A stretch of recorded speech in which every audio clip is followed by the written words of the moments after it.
কথাই এমন একটা মানুষের সঙ্গে আমি সংসার করেছি, জীবনে সংসারকে পাইলাম না। এখন বৃন্দাবনে যাবো, তাও দেখো ঠিক মতো অনুমতি দেয় কি দেয় না, তাই সে জায়গায় দাঁড়িয়ে গান শুনতে বলছি।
বড় লোকের বেটি দিদি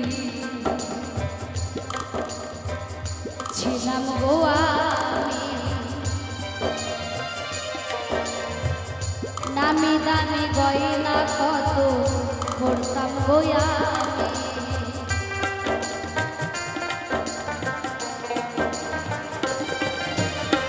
বড় লোকের বেটি দিদি ছিলাম গো আমি, নামি দামি গয়না কত করতাম গো আমি। গালি শুনিয়া তার ভূত পেতে পালায়, মন খায়া মাতাল হইয়া আমার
জমে